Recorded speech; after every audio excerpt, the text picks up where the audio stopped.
Buenas, aquí estamos en Cuéntale a Elizabeth. Tenemos hoy un invitado especial, un abogado de inmigración, Emercio Aponte. Bienvenido, Emercio. Gracias, Elizabeth. Buenos días, gracias por la invitación. Y esperemos que tengamos una conversación bastante agradable durante el día. Bastante agradable, mira, bien orgullosa porque Emercio no solamente somos compatriotas, sino que somos de la misma ciudad donde el sol nunca muere.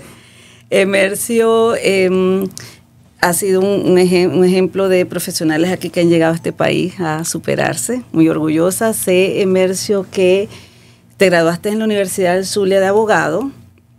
Y como sabemos muchos, es una de las profesiones más difíciles de revalidar en cualquier parte del mundo. Así que quiero que me digas un poquitico más de esa trayectoria. Bueno, realmente no me gradué de abogado en la Universidad del Zulia. En la Universidad del Zulia, perdón, mala información. Sí, en la Universidad del Zulia obtuve el doctorado en Derecho. Okay. Y era profesor de la Universidad del Zulia. Mi título de pregrado, o sea, de abogado, es de la Universidad de Santa María. Okay. Pero bueno, haciendo el cuento largo, corto, evidentemente sí tengo estudios en la Universidad del Zulia y bueno, también en España y aquí incluso en la Universidad de Notre Dame, aquí en los Estados Unidos.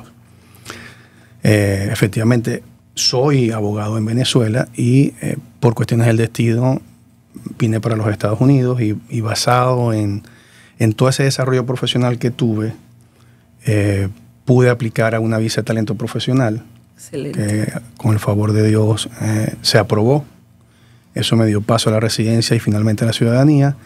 Y en el 2016 tomé el examen de la barra en Illinois. Sabes que aquí las licencias de abogados se rigen por los estados. Okay. Y cada estado tiene regulaciones distintas. Exacto. Entonces la barra de Illinois, el Colegio de Abogados de Illinois, tiene una regulación que permite a abogados extranjeros que cumplan determinados requerimientos tomar el examen de la barra.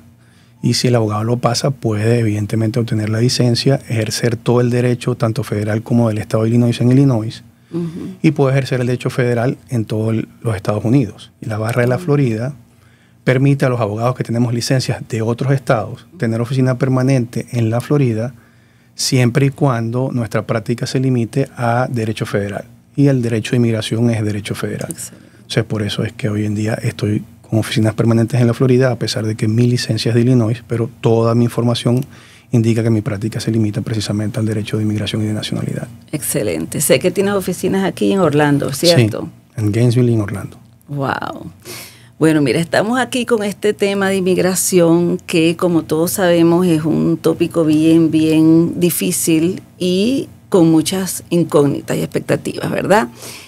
Empecemos por hablar del asilo político. Sabemos que hay muchísimas personas que vinieron el año pasado y el anterior con asilo político. ¿Qué recomendaciones les das tú a todas estas personas? Ok. Podemos hacer una diferencia entre aquellos quienes ya tienen asilo político introducido y quienes están pensando en la posibilidad de aplicar al asilo. Son dos realidades distintas. Los que tienen asilo ya introducido ante los servicios migratorios, lo que se llama el asilo afirmativo, que lo hayan hecho sin contar con un abogado, yo les recomiendo, o incluso aquellos que tengan abogado, solicitar una copia de su expediente ante la oficina de asilo. La mayoría de las personas no tiene esa copia, porque de esa manera, al tener la copia, ellos pueden buscar un abogado de inmigración que trabaje casos de asilo para analizar su caso y ver en qué medida esos casos de asilo se pueden reforzar. ¿Por qué? Porque estamos hablando de personas que tienen casos de asilo con más de 10 años actualmente. ¿Has escuchado? 9 años, 8 años, y muchas circunstancias han sucedido a lo largo de estos años que pueden servir para reforzar el caso de estas personas. Entonces, yo creo que es momento, más que de preocuparse, es de ocuparse. Y esa es la mejor manera. A la oficina han llegado personas con la notificación de entrevista en oficina de asilo. Y cuando nosotros le preguntamos, ¿usted tiene copia del expediente que se envió a los servicios migratorios? La gran mayoría ha dicho que no. Y evidentemente nosotros no podemos ayudar a alguien a ciegas. Entonces, lamentablemente nosotros declinamos el poder ayudar a esa persona porque no tenemos las herramientas necesarias para poderlo ayudar. Entonces, yo creo que ese es el mejor consejo para cualquier persona que ya tenga un asilo ante los servicios migratorios y no tenga una copia fiel y exacta de lo que se envió a la oficina de asilo. Pedir una copia de ese expediente. Lo puede hacer por cuenta propia o lo puede hacer a través de oficinas de cualquier abogado que trabaje en el área de inmigración. ¿Qué consejo se le puede dar a las personas que no han introducido asilo? El asilo es una protección que evidentemente brinda el Estado cuando la persona ha sufrido persecución o tiene miedo de sufrir persecución, pero solo por 5 características específicas que protege la norma. Entonces, lo recomendable es que las personas busquen la asesoría de un abogado de inmigración que además trabaje este tipo de casos, porque el área de inmigración es muy amplia y no todos los abogados ejercen todo el abanico de posibilidades que existen en el área migratoria. Entonces, hay abogados que, como el caso de la oficina, se dedican a llevar muchísimos casos de derecho humanitario, dentro del cual están los casos de asilo. Hay otros abogados que se dedican a la parte de lo que se llama Business Immigration, que es básicamente todas las visas de trabajo, de negocios. Entonces es importante también tener presente eso. Buscar un abogado que, si yo quiero pedir asilo, trabaje ese tipo de casos y me pueda dar una asesoría y explicarme y decirme, según la opinión de ese abogado, si yo califico o no para aplicar al asilo. Porque de esa manera la persona va a contar con el primer paso, que es sumamente importante, tener una asesoría y un conocimiento real dónde está parada y hacia dónde puede ir. Claro, excelente. Y esas personas que han ido a entrevistas, he conocido personas que han ido a entrevistas y se han quedado allí en el proceso, no han escuchado más nada. Obviamente, tú acabas de mencionar, es diferente estar bajo la asesoría de un abogado como hacerlo por ti mismo. Pero en cuanto a esas personas que han ido a entrevistas, no han escuchado más nada y están esperando, ¿qué piensas de este proceso? Pueden contactar a la oficina de asilo a ver qué ha pasado con la decisión. Ellos, las oficinas de asilo están abarrotadas de casos, tienen muchísimos casos por decidir. La oficina ha tenido casos donde hemos ido a entrevistas de asilo y la decisión ha salido un año y medio después. Básicamente por cuestiones de manejo de trabajo de las oficinas de asilo. Uno puede hacer requerimientos, puede estar detrás precisamente de qué ha pasado con ese caso, pero algunas veces los oficiales, dependiendo del caso, se toman más tiempo por cuestiones de verificación del background criminal de la persona, circunstancias que escapan de la mano del oficial para concretar la decisión que ya él ha podido tomar. Pero efectivamente, a través de los abogados se pueden hacer requerimientos a los servicios migratorios para saber qué ha pasado con la decisión de ese caso y de cualquier otro caso. Claro, mira, y ya sé que por lo que me comentaste, uno de los errores más comunes es que las personas no buscan una asesoría de una persona profesional. ¿Qué otros errores comunes tú ves en estas personas con asilo que han cometido? Bueno, básicamente el primer error es eso. El asilo tiene 2 fases. Si vamos a hablar del asilo afirmativo, tiene esencialmente 2 fases. La primera fase es lo que es la preparación del expediente, o sea, ayudar al cliente para que pueda narrar lo que le sucedió, soportar ese testimonio con pruebas relacionadas con el caso. Si ese expediente está bien elaborado, con las evidencias necesarias, ese primer paso se ha hecho de manera apropiada. Y la segunda es la parte de la entrevista, la preparación de la entrevista, actualización del expediente, acompañamiento a la persona a la entrevista. ¿Cuáles son los errores que la persona comete en la primera fase? Es no soportar correctamente el caso. Muchas veces las personas no envían las evidencias que tienen porque les recomiendan que no las envíen porque el caso así lo puede tardar muchísimos años. Pero la realidad es que cuando los llaman a entrevista, el oficial va a analizar el caso tomando en cuenta lo que está en el expediente. Claro. Entonces es mucho más fácil si el expediente va ordenado, con toda la evidencia que para ese momento la persona tenía, más las evidencias relacionadas con la situación del país. Le va a ayudar al oficial a tener una mejor idea de la realidad que enfrentó esa persona y le va a ayudar al oficial a preparar mejor su entrevista. Y en cuanto a la segunda fase, el error que probablemente cometen las personas es no prepararse, pensar de que la entrevista de asilo es simplemente ir, conversar con el oficial. No, es ir y explicar al oficial su vida, narrar su vida. Pero el oficial va a hacer su trabajo primero para determinar si efectivamente la persona sufrió lo que dice haber sufrido o tiene un riesgo de sufrir persecución en el futuro, y va a analizar todo lo que la persona le envió, si es tratar de verificar si efectivamente la persona es veraz en su testimonio. Entonces, lo correcto en esa segunda fase es evidentemente prepararse, tener certeza de que no es una entrevista donde el oficial quiere, es un oficial inquisidor, es decir, un oficial que va a atacarlo. No, esa no es realmente la postura del oficial. Pero el oficial va a tratar de verificar que efectivamente lo que dice la persona sucedió y analizar basado en lo que la persona le diga y lo que esté en el expediente si esa persona merece o no la protección del asilo. Entonces, ir preparado es sumamente importante. Esos son probablemente los dos grandes errores que cometen las personas, tanto en la primera o en la segunda fase, en los casos de asilo. Y que muchas personas también inventan y después de tanto tiempo ni se acuerda lo que dijeron. Ese es el problema, porque además inventar o mentir constituye fraude migratorio. Exacto. Entonces, evidentemente, ese es el peor error que cualquier persona puede cometer, no solo en un caso de asilo, sino en cualquier solicitud desde el punto de vista migratorio. Es decir, siempre hay que ir con la verdad y en todo caso, si estás aplicando al asilo, defender tu vida, defender lo que te sucedió basado en la verdad. Yo sé que deben haber muchísimas condiciones, pero más o menos las condiciones más comunes, ¿qué tan fuerte debe ser una persecución de un gobierno? ¿Qué tan fuerte has tenido que sufrir en un país para optar a un parol? Al asilo, perdón. Bueno, la persecución es un concepto muy no tiene una definición, realmente no hay una definición legal de la persecución, pero el nivel de sufrimiento tiene que ser bastante fuerte, bastante grave. Okay. Pero hay que recordar lo siguiente.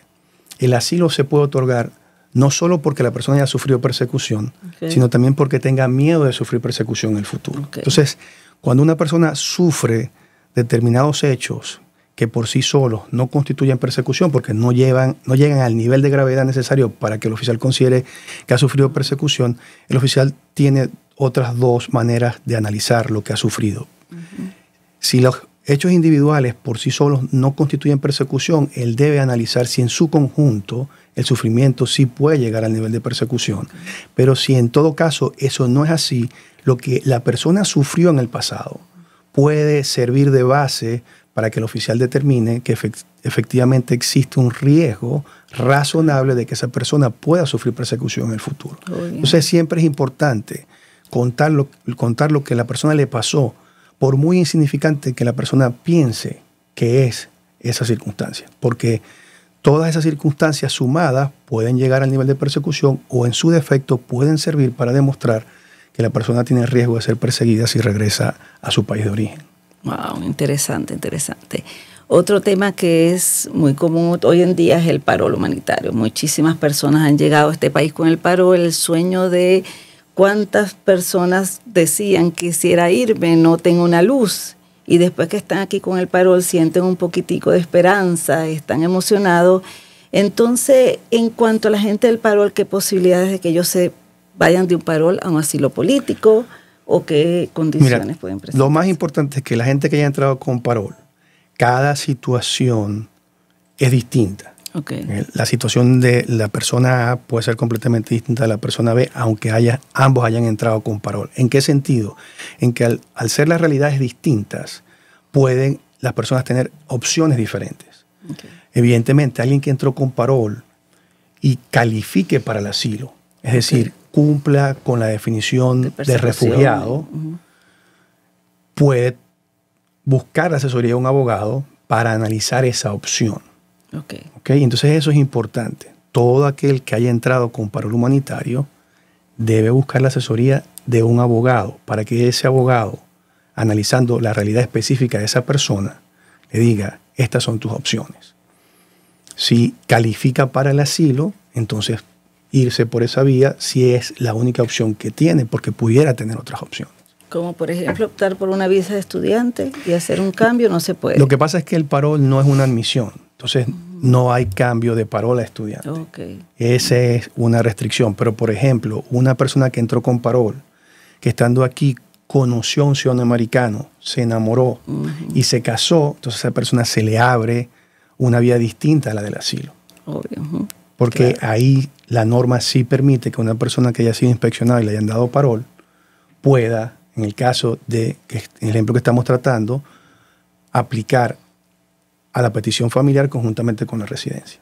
La visa del amor. Son distintas realidades, pero esa pudiera ser una opción en alguien que llegó soltero, se enamoró, se casó y ahora se encuentra con esta situación. Esa pudiera ser una vía, siempre y cuando evidentemente demuestre la buena fe del matrimonio. Aquí volvemos al hecho de que no se puede crear o mentir con la finalidad de obtener un beneficio migratorio. Obvio, claro. Ahora, mira, háblanos un poquitico del TPS. El TPS es otro estatus que muchas personas han adquirido, se han unido con el asilo político. ¿Qué posiciones representan ahorita las personas con el TPS? Sé que necesitan una certificación laboral.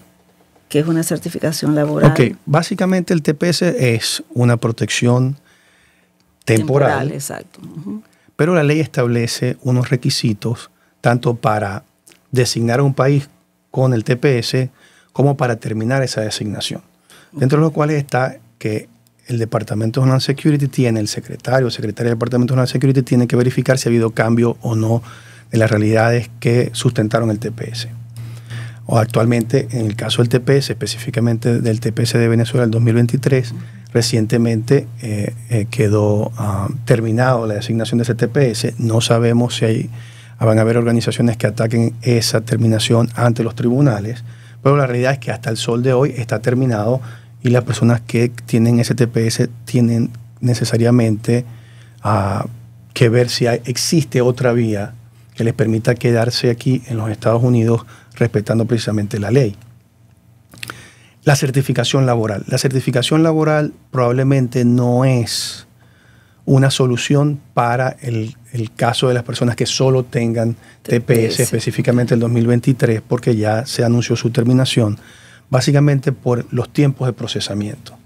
La certificación laboral es un procedimiento que básicamente, en pocas palabras, conlleva que el empleador le solicita al Departamento del Trabajo de los Estados Unidos que certifique que después de haber iniciado un proceso de selección no hubo un ciudadano americano, un residente legal, que se presentara y cumpliera con los requisitos del cargo y que hay un extranjero que sí los cumple. Y si el Departamento del Trabajo considera que se han dado todas las condiciones, entonces da esa certificación de que efectivamente... Que sucede mucho con los sponsors, ¿verdad? Porque me pasó a mí y a mi esposo, fuimos sponsors a través de visas de trabajo y teníamos que tener... Entonces, después de la certificación laboral es que viene la aplicación a la visa.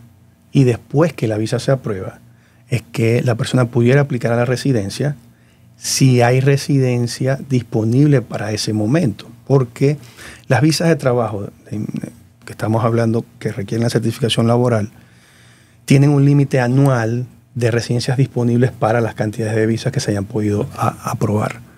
Y actualmente, para este mes, no hay disponibilidad de residencias concurrentes con la mayoría de las visas. La única visa de trabajo que está concurrente, es decir, que una persona puede aplicar a la visa y si reúne los requisitos para aplicar al cambio de estatus dentro de los Estados Unidos, lo puede hacer concurrentemente, es la visa EB-1A, que es la visa de talento profesional. Okay. Las otras tienen un tiempo de espera. Entonces, ¿por qué entonces este procedimiento no es un procedimiento viable para alguien que tenga TPS y no tenga otra vía de quedarse en los Estados Unidos? Porque mientras la persona no aplique la residencia, aunque tenga una visa aprobada, esa visa aprobada por sí sola no autoriza a la persona a estar dentro de los Estados Unidos.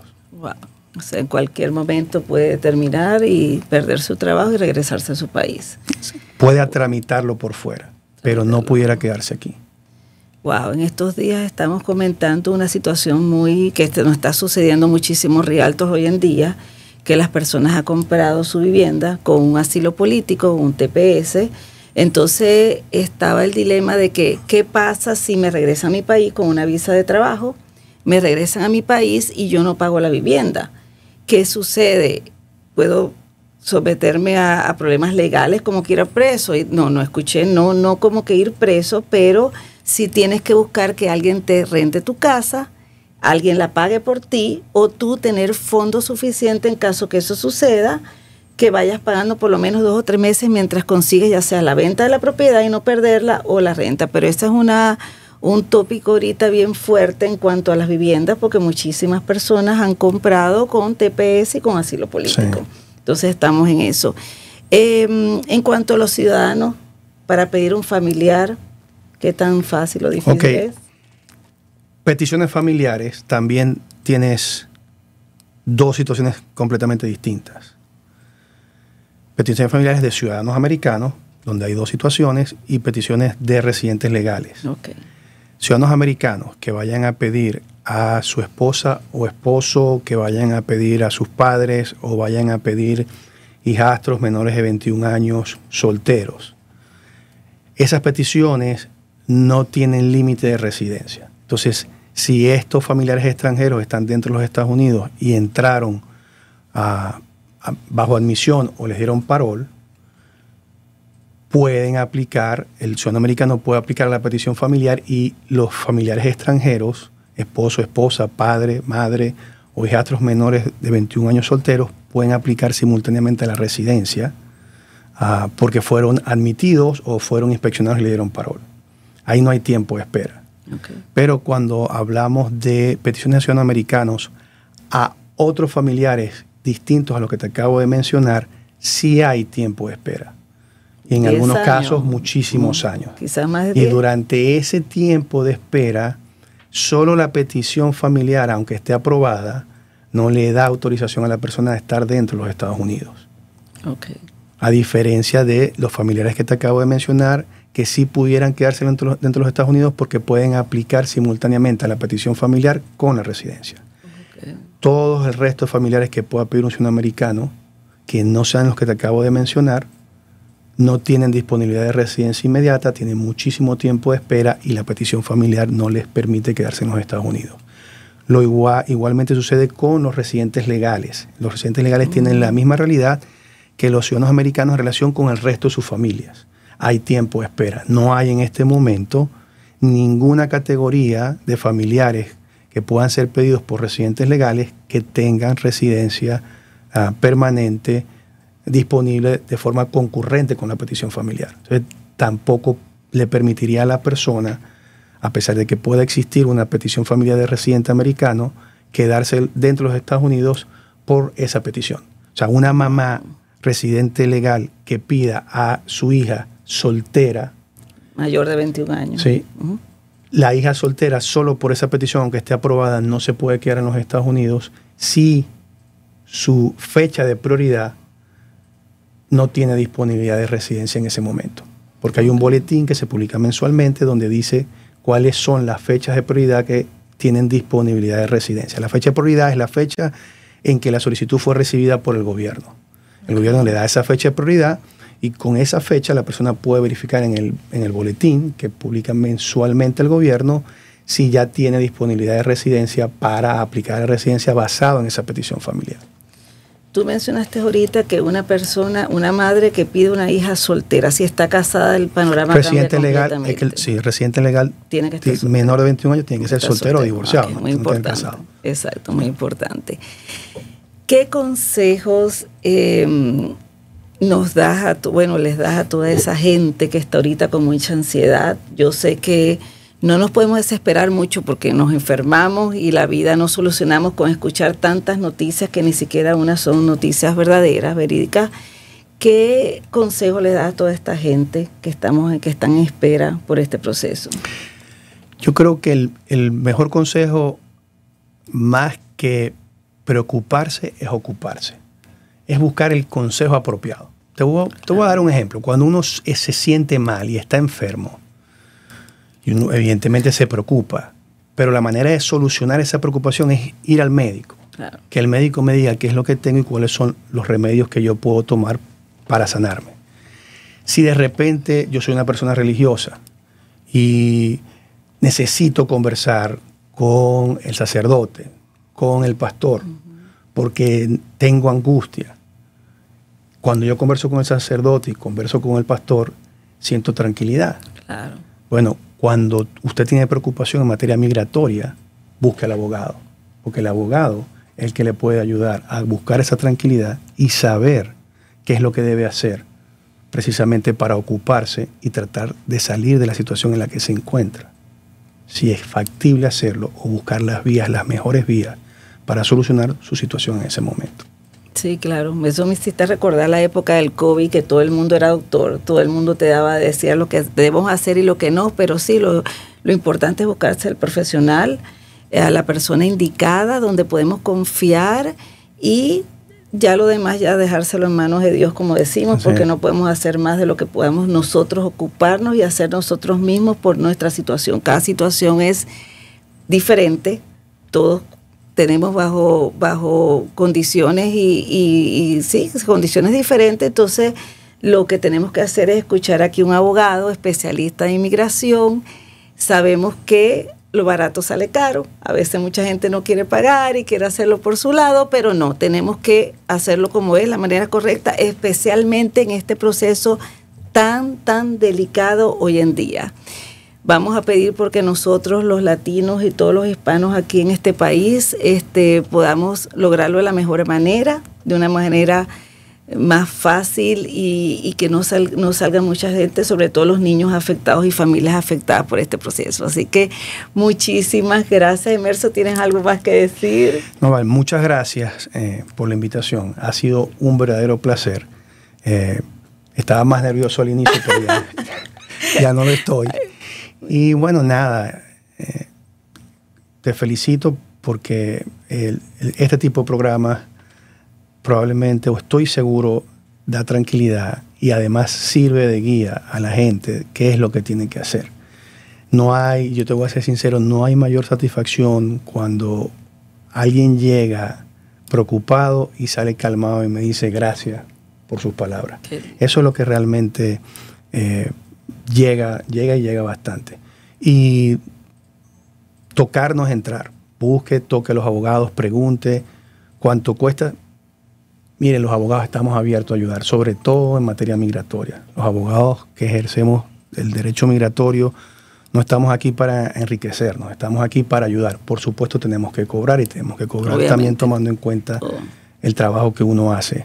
Pero aquí estamos para ayudar. Entonces, no tenga miedo, busque el abogado, busque el buen consejo y encomínese en las manos de Papá Dios, porque en definitiva Él es el que lo puede guiar de la mejor manera. Exactamente. Y gracias por la invitación. Ay, gracias a ti. Ya sabemos, Emercio Aponte, aquí lo tenemos en Guestville. Estamos tan afortunados de tener personas que han luchado y han llegado a este país alto. Así que bueno, ya saben. Muchísimas gracias por estar aquí. Y el próximo episodio, no sabemos qué es todavía, cuéntale a Elizabeth.